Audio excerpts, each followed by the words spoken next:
Saudi আরবে হামলার হুমকি দিয়েছে ইয়েমেনের হুতি বিদ্রোহীরা। এক্ষেত্রে তারা একটি ভিডিও প্রকাশ করল। মঙ্গলবার 9 জুলাই মিডল ইস্ট মনিটরের এক প্রতিবেদনে এ তথ্য জানানো হয়েছে। তারা জানিয়েছে, পশ্চিমাদের কথা মতো তাদের সঙ্গে সৌদি আরব যোগ দিলে দেশটির গুরুত্বপূর্ণ স্থানে হামলা চালাবে তারা।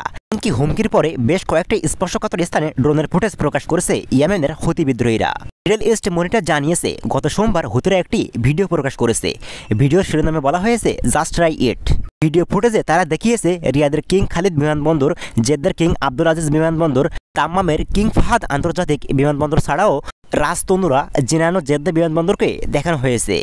হুতিদের প্রকাশিত ভিডিওর ব্যাকগ্রাউন্ডে গোষ্ঠীটির নেতা আবদুল্লাহ মালেক হুতি বক্তব্য দেন। তিনি বলেন, মার্কিনরা আমাদের বার্তা দিয়েছে যে তারা সৌদি সরকারকে আগ্রাসী পদক্ষেপের দিকে ঠেলে দিবে। এজন্য মার্কিনরা সৌদি আরব সফর করেছেন। আবদুল্লাহ মালেক হুতি সৌদি আরবের উদ্দেশ্যে বলেন, মার্কিনরা তোমাদের ফাঁসানোর চেষ্টা করছে। তোমরা এটা চাইলে চেষ্টা করে দেখো। আর তোমরা যদি নিজেদের ভালো এবং দেশ ও অর্থনীতির স্থিতিশীলতা চাও, তাহলে আমাদের বিরুদ্ধে তোমাদের ষড়যন্ত্র বন্ধ করো। আবদুল্লাহ হুতি সর্বশেষ বলেন, মার্কিনরা তোমাদের বড় আকারে ফাঁদে ফেলতে পারে, আর সেটা হবে সৌদি আরবের জন্য বড় বোকামি এবং বড় ব্যর্থতা। এক্ষেত্রে যে কোনো আক্রমণাত্মক পদক্ষেপ মোকাবেলা করা আমাদের অধিকার।